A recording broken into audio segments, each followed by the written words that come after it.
History, as it is usually taught, behaves itself. It moves in straight lines, marches neatly from one era to the next, and rarely surprises the reader. Dates line up. Civilizations rise, peak, and fall in an orderly sequence. We are told that humanity began as small bands of hunter-gatherers, then learned to farm, then settled into villages, then cities, then states. Tools grew more complex, art more refined, belief systems more abstract. It is a story with a comforting sense of direction, a sense that progress always knows where it is going. But that calm order depends on one fragile assumption, that the evidence we possess is a fair representation of the past. And sometimes, all it takes to disturb that assumption is a single object that refuses to stay in its assigned place. Imagine walking through a quiet museum hall late in the afternoon. The air is still, footsteps echo softly. Each artifact rests behind glass, labeled with confidence, culture, date, function. Everything seems to agree with everything else.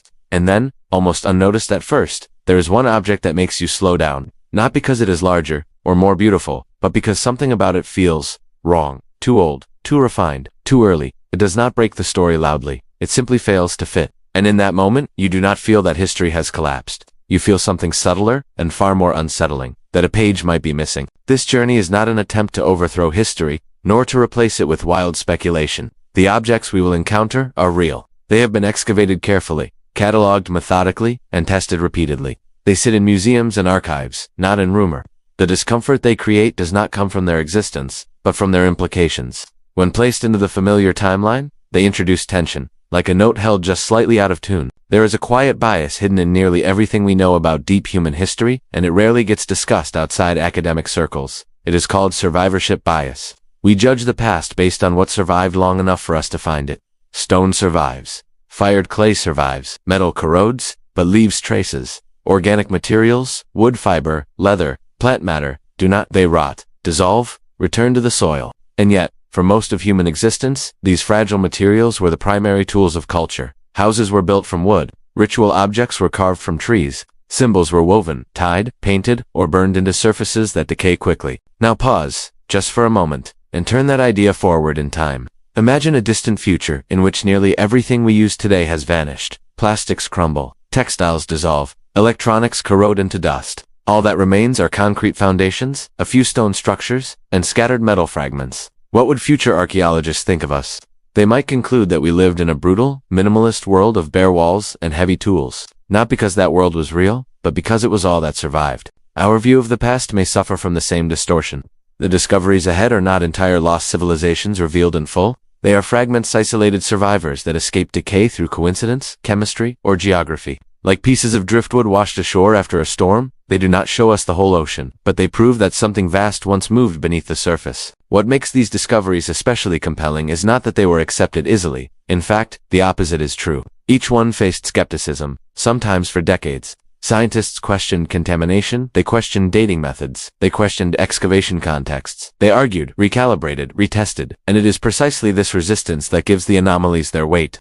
When an object continues to defy explanation after repeated scrutiny, it stops being a curiosity. It becomes a legitimate problem. There is another pattern worth noticing. These anomalies rarely come from the great, well-documented centers of power, not from imperial capitals or monumental cities whose histories were written and rewritten. They emerge from edges, from bogs and deserts, from high plateaus and buried floors, from places where fewer eyes were watching and fewer layers were built on top of one another. It is as if the past chose the margins to hide what did not fit the main story. And yet, these fragments do not scream, they whisper. They do not demand that we throw away everything we know. They simply ask us to hold uncertainty a little longer, to accept that progress may not always move forward in a straight line, that societies can reach extraordinary levels of sophistication and then forget them, that entire traditions, especially those built from perishable materials, can vanish almost without a trace. As we move through this narrative, the scenery will change again and again, not as separate chapters, but as a continuous journey. We will drift from frozen wetlands, where decay stalls, into sun-bleached deserts, where stone is transformed by fire,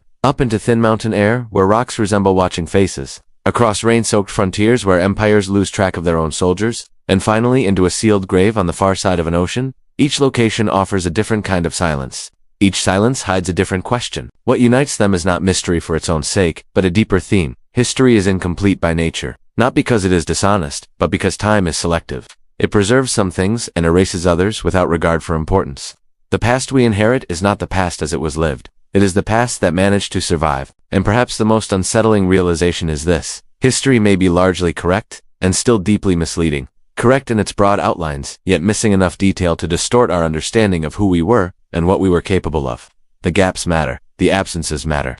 Sometimes more than the facts we confidently recite. To listen to these stories properly, we must slow down. We must accept ambiguity. We must allow the possibility that beneath the neat surface of our timelines lies a deeper, stranger landscape, one where time does not always behave, and where forgotten worlds occasionally surface, just long enough to remind us that the ground beneath our feet is not empty. And to begin understanding that, we have to start in a place where nothing should have survived at all. A place of cold, dark water, and stalled decay. A place where chemistry paused, the work of time, and allowed a wooden god to wait. The journey does not begin in a desert temple or a sunlit ruin. It begins in silence, beneath a skin of dark water and moss, in a place where the ground itself breathes slowly. Central Russia is not usually where people expect history to pause.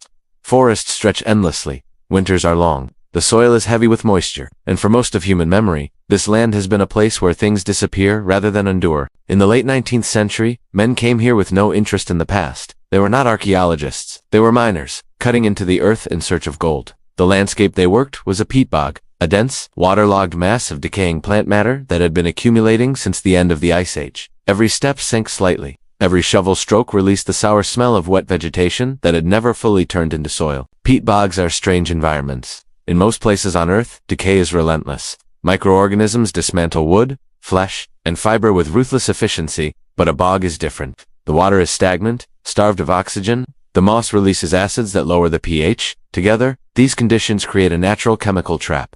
The bacteria and fungi that normally feast on organic matter cannot survive here. Time does not stop, but it slows to a crawl. On a cold day in January of 1890, at a depth of several meters below the surface, a miner's tool struck something solid. Not stone, not metal. Wood, thick, heavy, blackened by centuries of tannins. At first glance, it looked like nothing more than an old log, dark and water-soaked. But as the mud was cleared away, shapes began to emerge. Straight edges, carved lines, a face. What they had pulled from the bog was not debris, it was deliberate. A massive larch tree had been split, shaped, and carved by human hands. Eyes stared out from the wood. A mouth opened in a rigid expression. Lines ran across the surface in patterns too precise to be natural. It was a sculpture, tall, imposing, unmistakably intentional. At the time, no one understood what this meant. The object was transported to a museum, catalogued and quietly displayed as a regional curiosity. A wooden idol, perhaps a few hundred years old, maybe a relic of local indigenous traditions. There was no framework, in the late 19th or early 20th century, to imagine anything else. A sculpture of this scale, carved from wood, did not belong in the deep past.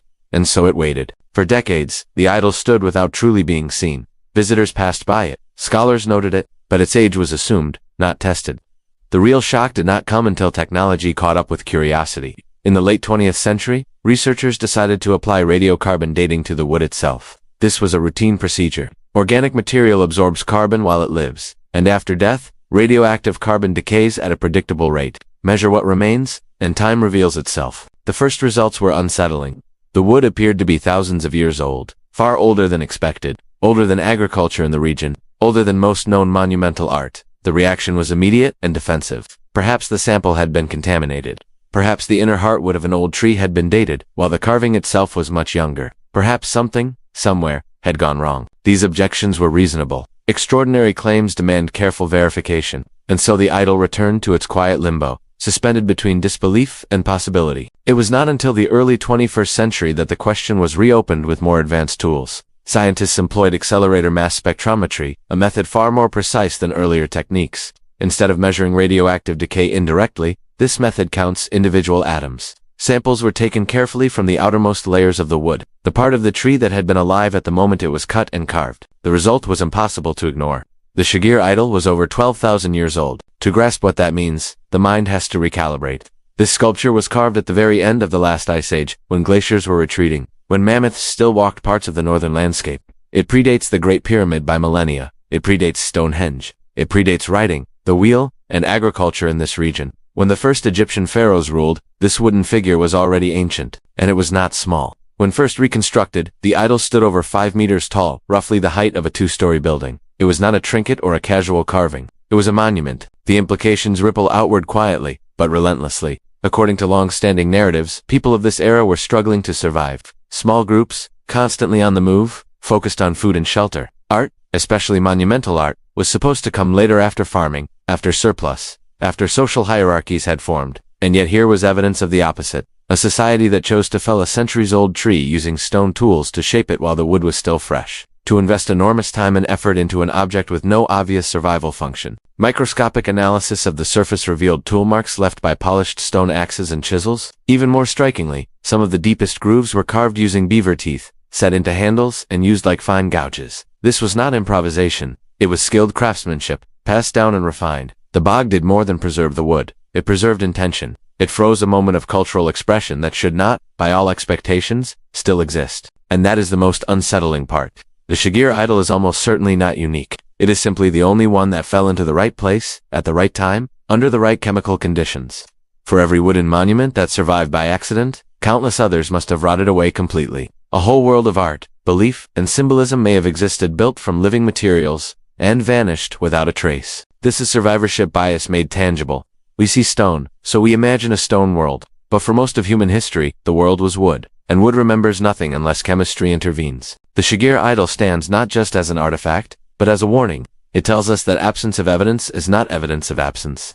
That what we call primitive may only be what endured. And that our ancestors, standing at the edge of a warming world, were capable of abstraction, symbolism, and monumental vision far earlier than we are comfortable admitting. But the age of the wood is only the first crack in the timeline. The deeper disturbance lies in what is carved upon its surface. Because this is not merely a statue, it is a message, encoded in lines and faces, waiting for eyes that can no longer fully read it. And that realization leads us forward, from frozen peat into a land where fire, not water, preserved another impossible legacy. At first glance, the Shagir idol appears simple, just a tall wooden figure, elongated and severe, standing in defiance of time. But the longer it is studied, the clearer it becomes that its true power does not lie in its age or even its survival. It lies on the surface of the wood itself. In the lines that were carved with care, in the faces that emerge slowly as your eyes adjust, in the unsettling realization that this object was never meant to be silent. Running along the body of the idol are patterns that seem almost hypnotic. Straight lines, zigzags, cross-hatching, chevron-like motifs that repeat with a rhythm that feels deliberate rather than decorative. For decades, these markings were dismissed as ornamentation, an attempt to beautify an otherwise plain object. But ornamentation is a modern word, loaded with assumptions. In traditional societies, especially those without writing, patterns are rarely meaningless. They are signs. They are memory devices. They are language. As researchers began to examine the surface more closely, aided by modern lighting, photography, and 3D scanning, something else emerged. The idol does not have just one face. It has many. At least 7 smaller faces are hidden within the geometry of its body. Some carved boldly, others barely suggested, revealed only when the light hits at a precise angle. They stare outward, stacked vertically, one above the other, as if arranged in deliberate order. This was not accidental. The faces are not randomly scattered. They form a hierarchy. A dominant head sits at the top, larger and more expressive, its mouth open in what could be a shout, a chant, or a breath frozen in wood. Below it, other faces appear, watching silently, front and back, upper and lower. This vertical arrangement suggests a way of organizing reality itself, not flat, but layered. Across many ancient cultures, the world is divided into realms. A sky world above, a middle world where humans live, an underworld below. These layers are not just physical spaces.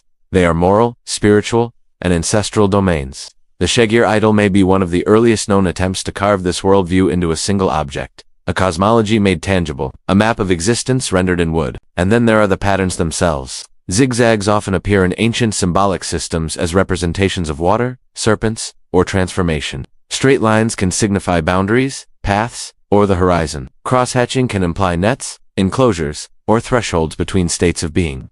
When viewed as a sequence rather than decoration, the surface of the idol begins to resemble a narrative, something meant to be read from top to bottom. Imagine a group gathered around this towering figure in a forest clearing. No books, no written records. Knowledge passed through voice, gesture, and symbol. The idol stands as a mnemonic anchor. Each face, each line, cues a story, a genealogy, a myth of origins, a set of rules for how the world works and how one must move through it.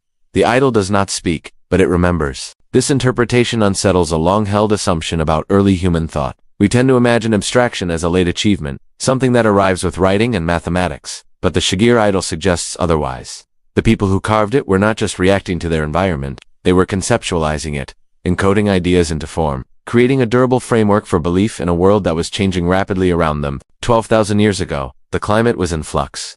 Glaciers were retreating. Forests were spreading into what had once been open tundra. Familiar animals were disappearing, replaced by new species. For a culture living at the edge of this transformation, the world must have felt unstable, unpredictable.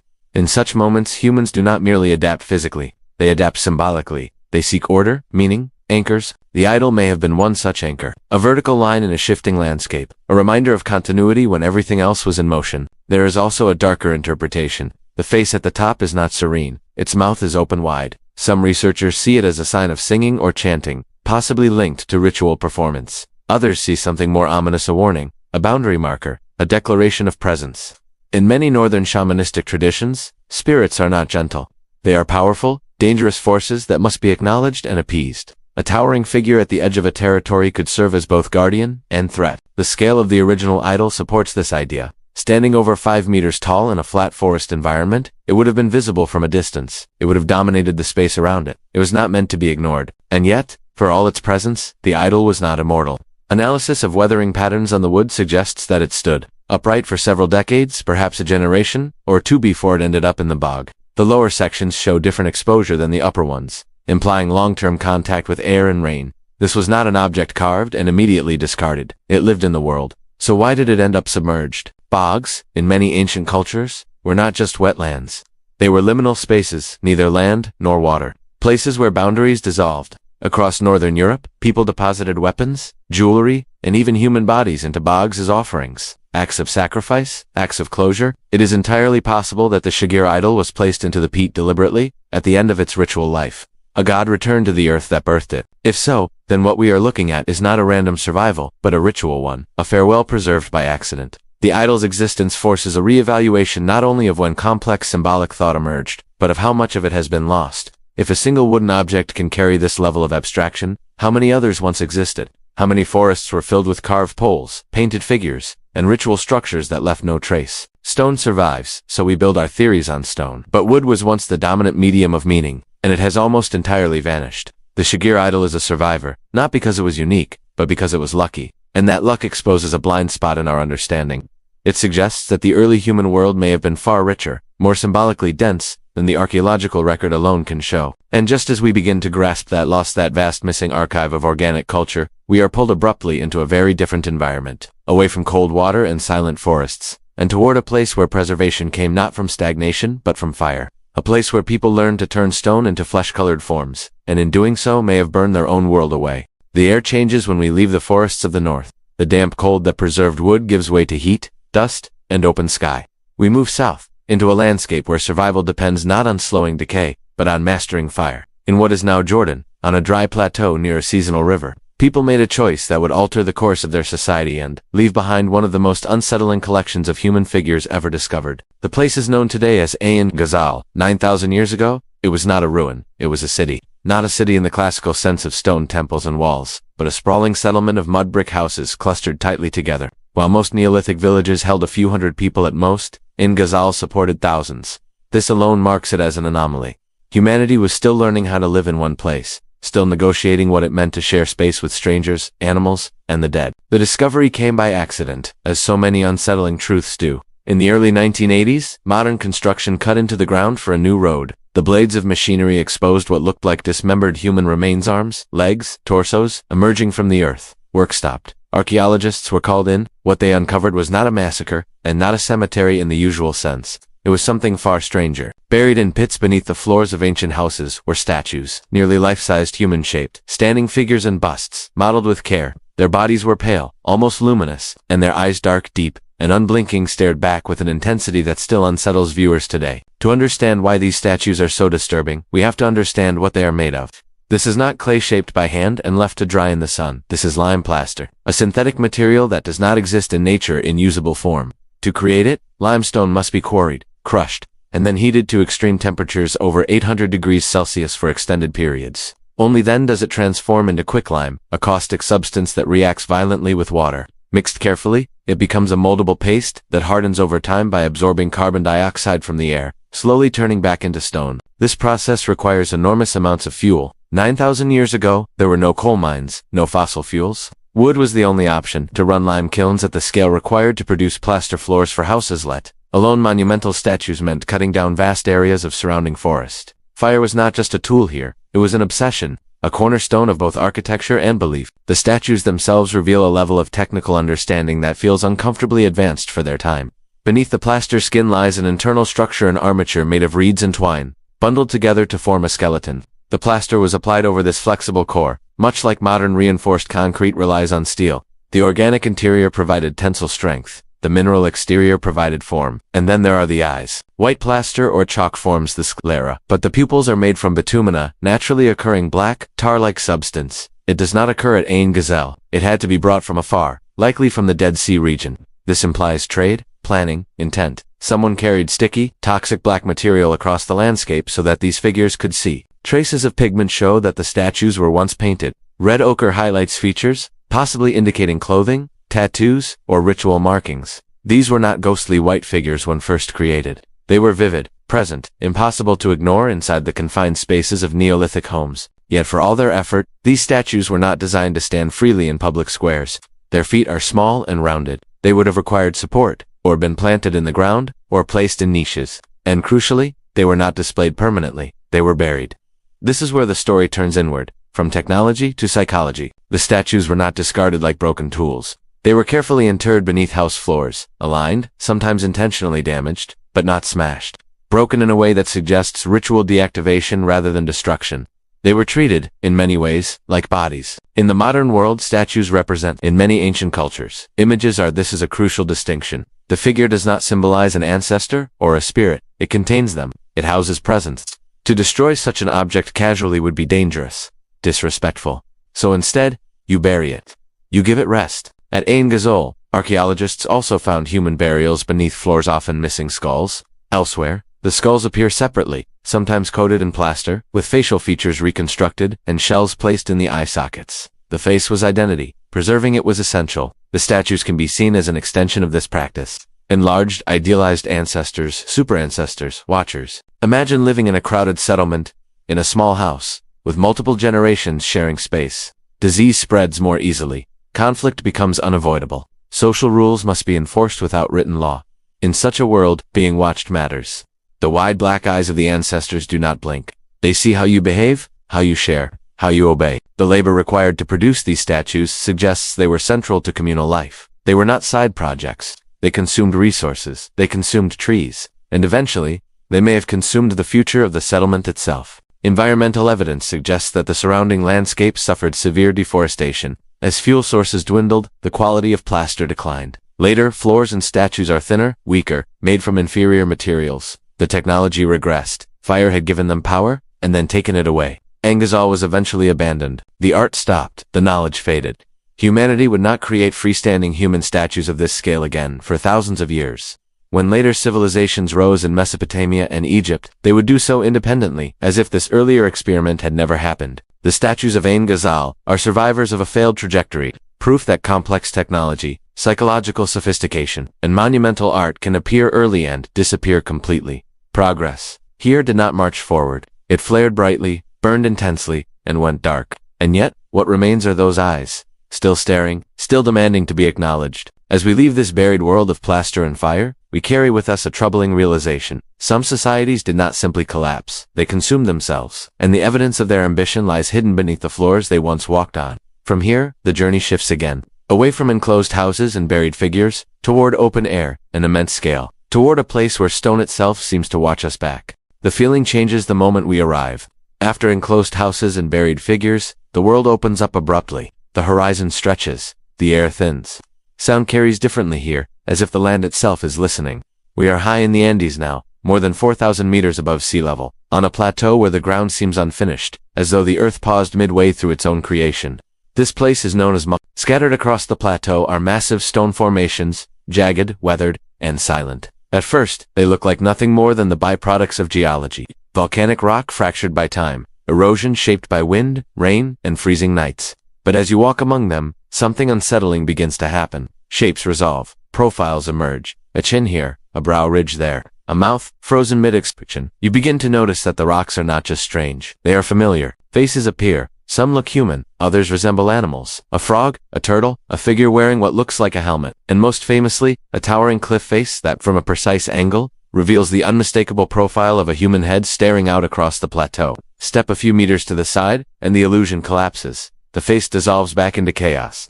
Move again, and it returns. This is where science and perception collide. Geologists explain that Marcahuasi is composed of volcanic, tuff, and ignimbrite, rocks formed from ancient explosive eruptions. When these materials cool, they crack. Over millions of years, water, ice, and wind exploit those cracks. Softer sections erode faster than harder ones, creating bizarre shapes.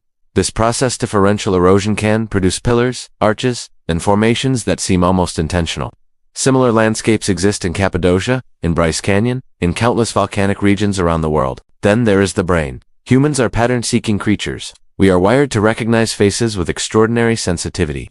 This phenomenon is known as pareidolia, the tendency to see meaningful images and random data. It is why we see animals in clouds, or faces on the moon. According to this view, Marcahuasi is not a gallery of ancient sculptures, but a mirror reflecting our own perception back at us. Case closed. Except it isn't, because Marcahuasi is not an untouched wilderness. Archaeological evidence confirms long-term human occupation. Stone huts, terraces, burial structures known as chalpazes are not imagined. People lived here. They farmed the slopes below. They buried their dead in the surrounding caves.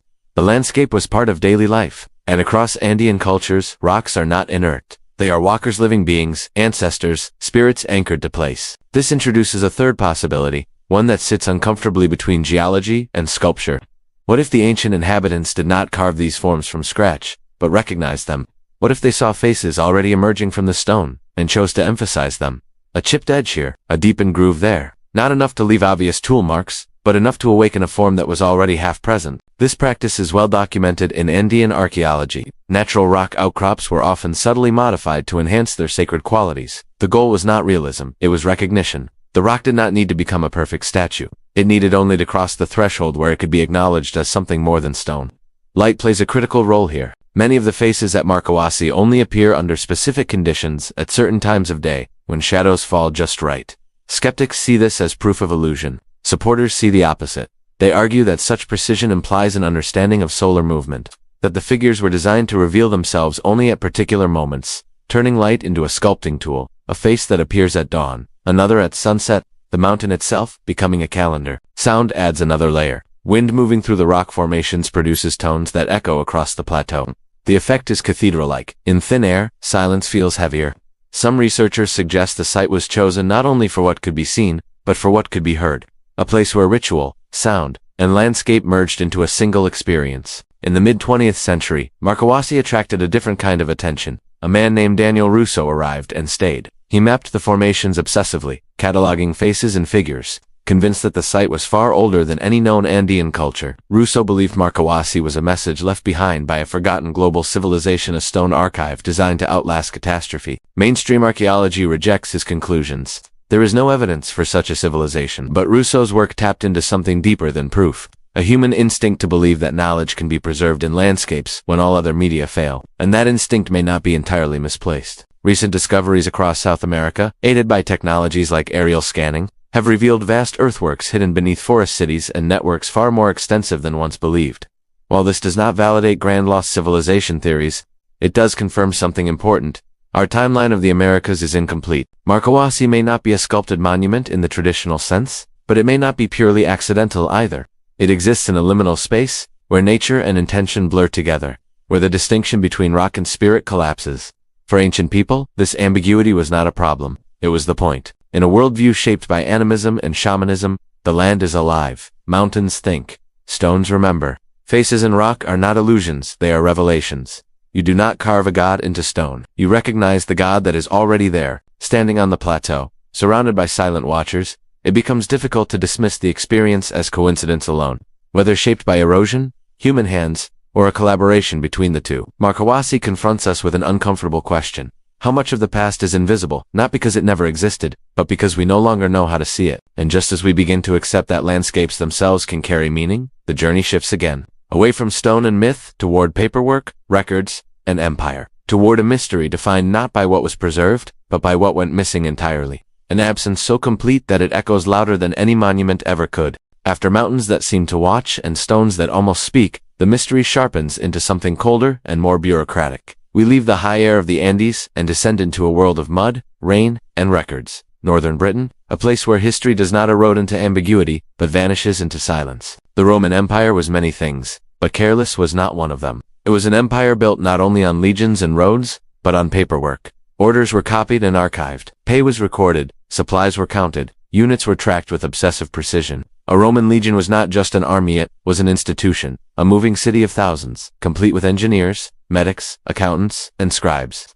To lose one was to lose an entire administrative organism. And yet, sometime in the early 2nd century AD, that is exactly what happened. The 9th Legion, an elite unit with a long and decorated history, simply disappears. Its name fades from inscriptions. Its movements stop being recorded. No official account describes its destruction. No triumph commemorates its survival. It is as if a chapter was torn cleanly from the imperial ledger. At full strength, a legion consisted of around 5,000 heavy infantry, supported by cavalry, servants, craftsmen, and camp followers. 6,000 or 7,000 people do not vanish quietly. They leave graves, they leave debris, they leave stories. And Rome, traumatized by earlier disasters, was not in the habit of forgetting such losses. This is what makes the silence so unsettling. Popular imagination has filled the gap with drama. The legion marched north into the misty wilderness of what is now Scotland, confronted hostile tribes, and was annihilated in a brutal ambush. The story is cinematic. It fits neatly with the construction of Hadrian's Wall, soon afterward a massive stone barrier slicing across Britain, built to mark the limit of Roman control. Surely something terrible must have happened to justify such a fortification. But history, once again, resists the simple version. Roman historians wrote extensively about military catastrophes. They recorded defeats in painstaking detail, often as moral lessons. Earlier disasters were remembered for centuries. Poems were written, speeches quoted. The loss of an entire legion would have been unmissable, and yet, there is nothing. No lament, no explanation.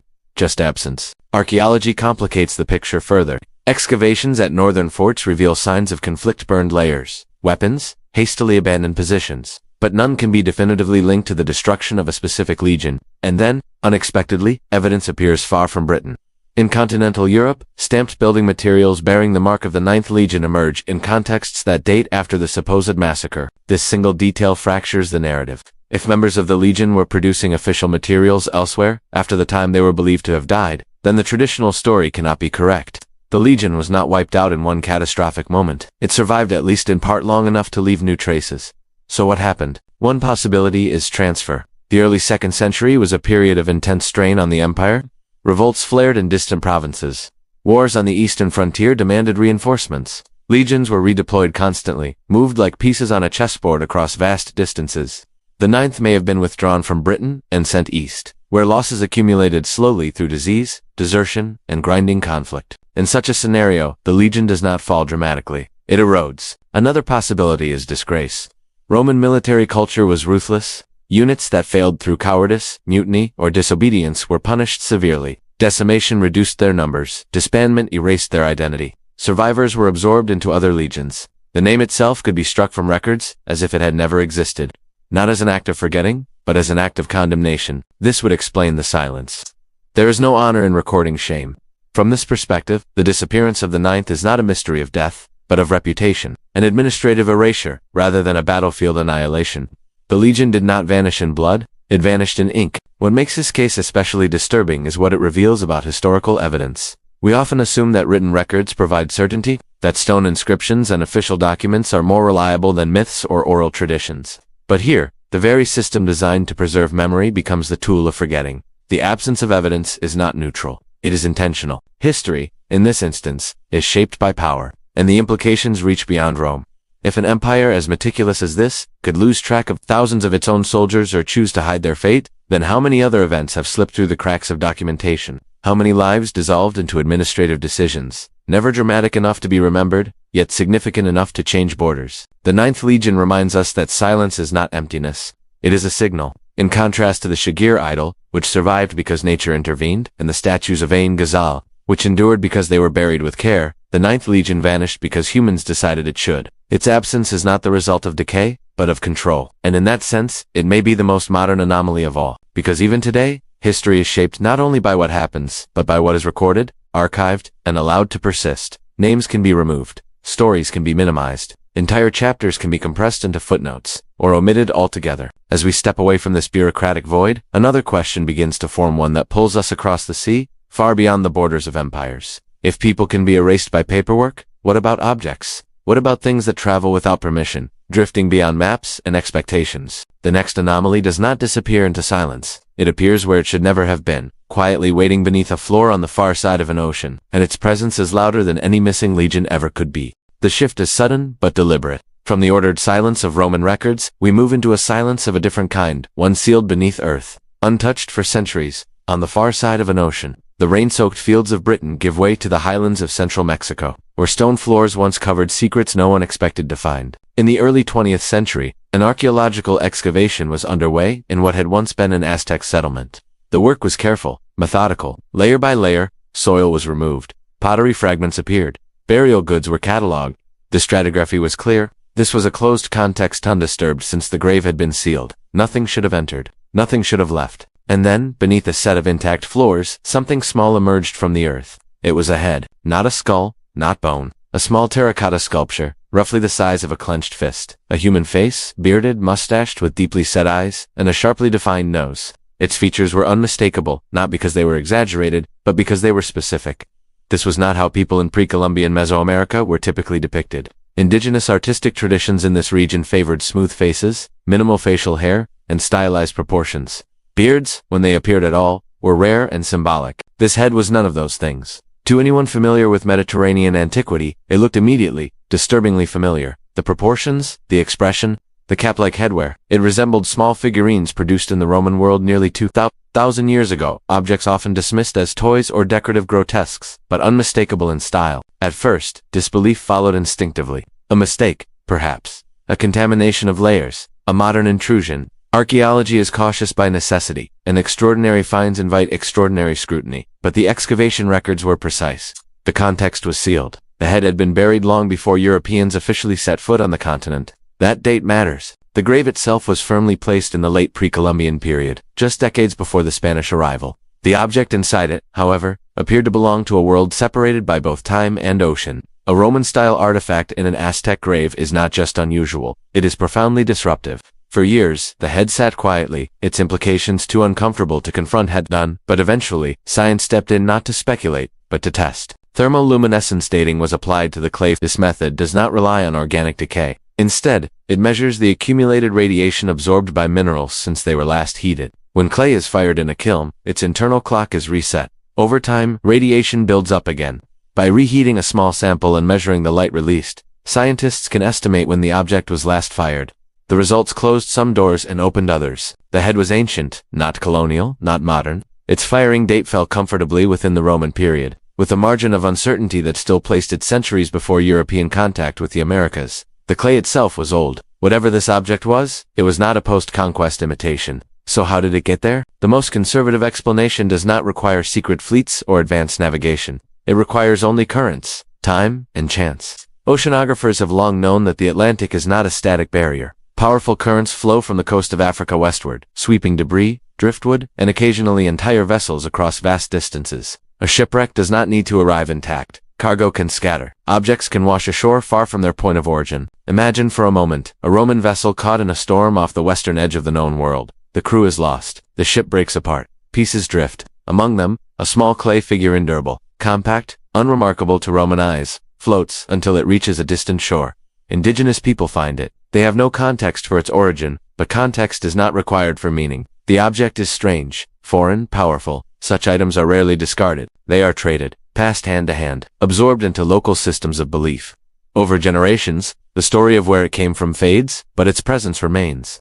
Eventually, it becomes an heirloom, a ritual object, something worthy of burial, alongside the dead. This explanation is plausible. It is grounded in physics, not fantasy. And yet, it still unsettles. Because it forces us to acknowledge something we often resist. The ancient world was not as isolated as we imagine. There are other possibilities, each less comfortable than the last. Perhaps the object moved slowly through trade networks over centuries, crossing continents step by step. Or perhaps it arrived through routes we have yet to reconstruct fully. What matters is not which scenario is correct, but what they all imply. Oceans were not walls. They were filters. Most things did not pass through them, but some did. And when they did, they carried more than material. They carried proof of contact, however indirect, however accidental. What makes this head especially disturbing is its uniqueness. No similar objects have been found in comparable contexts. It is a singular data point, a black swan, too rare to rewrite history on its own, but too real to be dismissed. And that is where its true power lies. The head does not shout, it does not demand a new narrative. It simply sits, quietly, in a museum, daring us to explain it without flattening the past into something simpler than it was.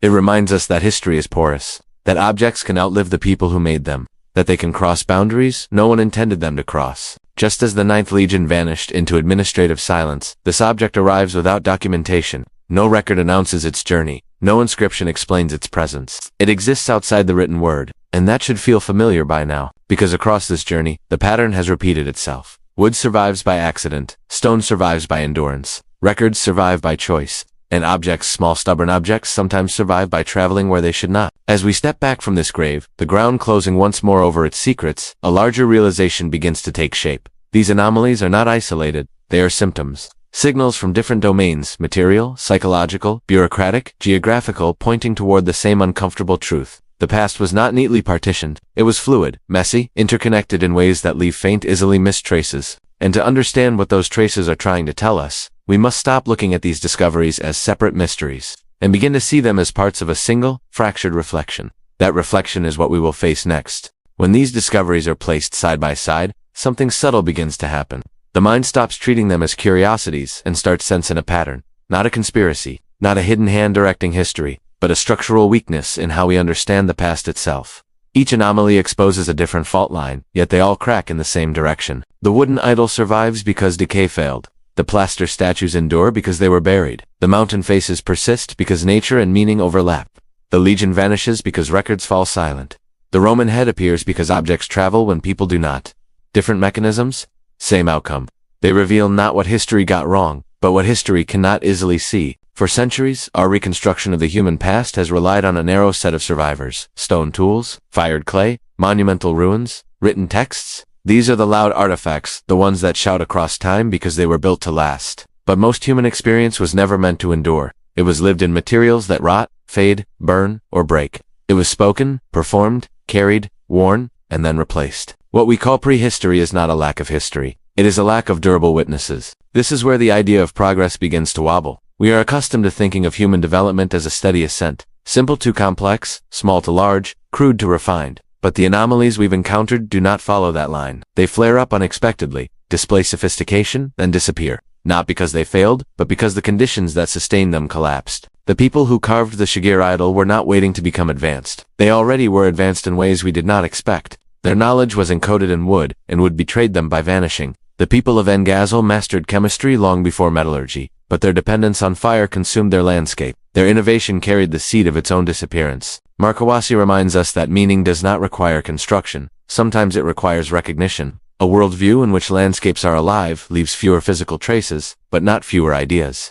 When that worldview fades, the traces become invisible rather than absent. The Ninth Legion shows us something even more uncomfortable. That history is not only shaped by material survival, but by authority. Records can be erased. Names can be removed. Memory can be edited. Absence in this case is not a natural process. It is a political one, and the Roman head beneath an Aztec floor completes the picture. It forces us to confront mobility not of armies or empires, but of objects. Things move differently than people.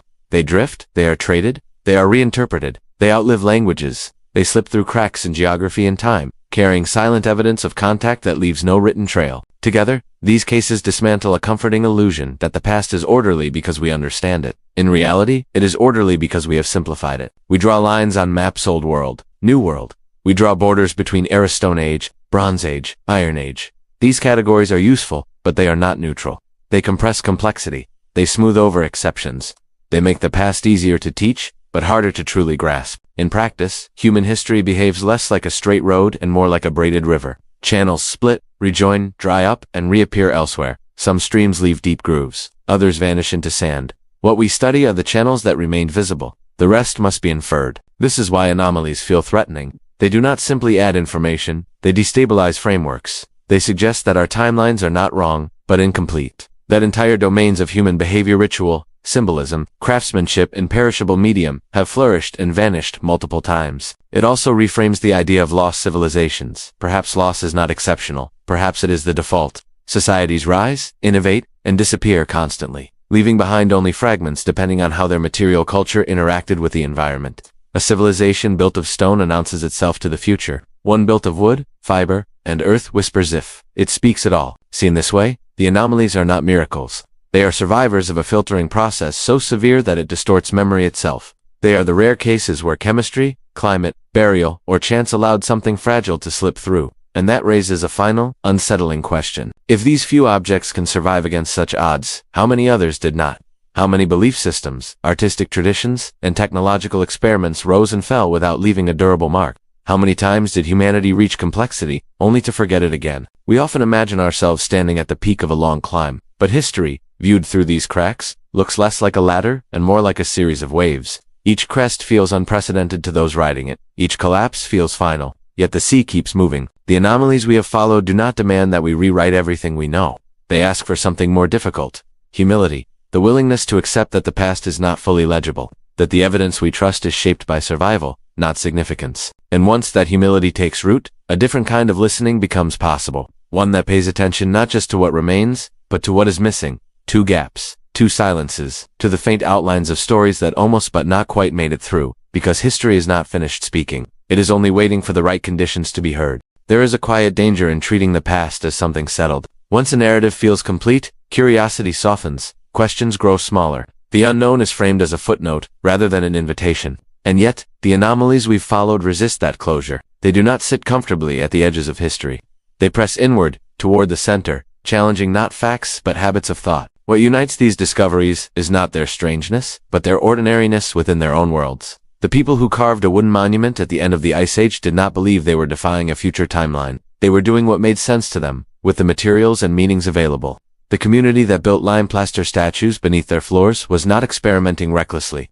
They were solving social and spiritual problems in the only way they knew how. The inhabitants of a windswept Andean plateau did not argue over geology versus art. To them, rock and spirit were never separate categories. Even the Roman administrators who allowed a legion's name to fade were not creating a mystery. They were managing reputation, stability, and power. And the people who buried a foreign clay head with their dead were not thinking in terms of continents or epochs. They were responding to the presence of an object that mattered. From inside each culture, nothing here was anomalous. The anomalies only appear when we look backward with modern categories in hand, when we expect progress to move forward cleanly, when we expect technologies to appear once and never be forgotten, when we assume that cultural complexity leaves permanent, legible traces. These expectations are comforting, but they are not neutral. They are shaped by our own moment in time, a moment, obsessed with accumulation, permanence, and record-keeping. But most of human history did not operate that way. Knowledge was embodied, not archived. Skills lived in hands, not books. Meaning was enacted through ritual, not stored in text.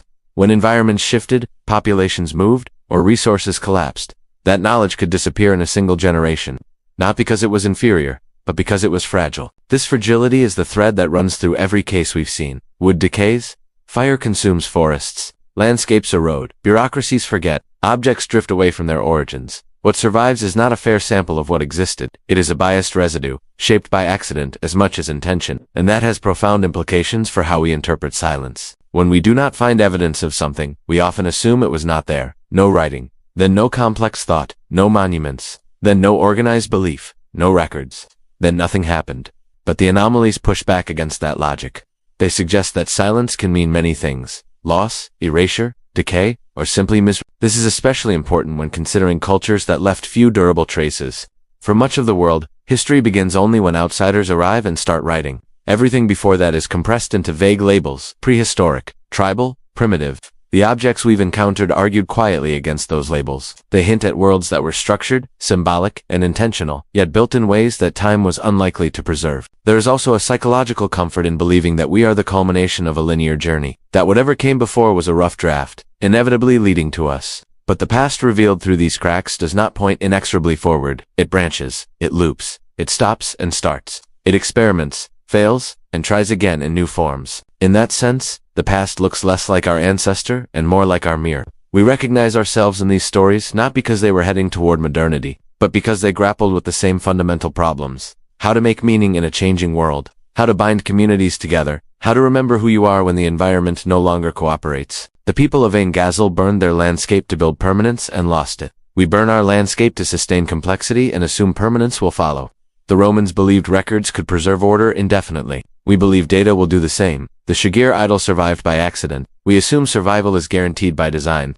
The parallels are uncomfortable. And yet, this is not a story of despair. It is a story of scale, of realizing that human creativity is older, more resilient, and more fragile than we like to admit. That history is not a ladder we climbed once, but a terrain we have crossed many times, leaving footprints that fade at different rates. As we approach the end of this journey, the anomalies no longer feel like disruptions. They feel like signals not pointing toward a hidden truth, but toward a missing perspective, a way of seeing the past that is less confident, less rigid, and more attentive to absence, because absence is not empty. It is shaped, it has contours. It tells us where something once stood. And in the quiet spaces between what survived and what did not, the past is still present, waiting not to be solved, but to be listened to. All that remains now is to slow down, to let the noise of explanation fade, and to allow the weight of deep time to settle gently, the way dust settles in a long-abandoned room. That is where this story ends. Not with an answer, but with a pause. As the journey begins to slow, the pace softens almost on its own. There is no final revelation waiting at the end, no hidden mechanism to expose. Instead, there is a feeling quiet, persistent, and strangely reassuring that the past has not been arguing with us at all. It has simply been reminding us of its depth. We often imagine history as something behind us, fixed and settled, like a landscape already crossed. But the stories we've followed suggest something different. History behaves more like a tide. Most of the time, it covers everything evenly, smoothing details into a calm surface. And then, rarely, it pulls back just enough to expose what was never meant to last. A piece of wood, a plaster face, a mountain that almost looks alive, a missing name, a foreign object buried far from home. These moments do not arrive on schedule. They are not predictable. They depend on chemistry, climate, accident, and human choice. That is why they feel fragile. And that fragility is not a flaw in history, it is its natural state. When we listen closely, these anomalies do not tell us that the past was more advanced, or wiser, or secretly modern. They tell us something quieter and more human. That people have always been capable of imagination, abstraction, and meaning-making. That complexity does not belong to one era. And that forgetting is as much a part of the human story as invention. There is comfort in that realization. If entire traditions could rise, flourish, and vanish without leaving clear traces, then absence is no longer a failure. It is simply what happens when time moves on. And if a few fragile objects can survive against overwhelming odds, then the past is not lost. It is only incomplete. Perhaps that is the right way to hold these stories. Not as challenges to be solved, but as reminders to stay humble. To resist the urge to flatten history into clean lines and confident summaries. To accept that much of what once mattered has already slipped away, and that this is not a tragedy, but a condition of being human. As the noise fades, what remains is a sense of continuity rather than rupture. The people who carved, burned, buried, erased, and carried these objects were not anomalies themselves. They were simply living in their present, just as we are now. And someday, long after our own materials have decayed, fragments of our world may surface in equally unexpected ways. Misplaced, misunderstood, quietly defiant of whatever timeline comes next. So for now, we let the dust settle. We allow the past to rest where it lies beneath bog water, under floors, within stone, inside silence. History is not finished. It is only sleeping.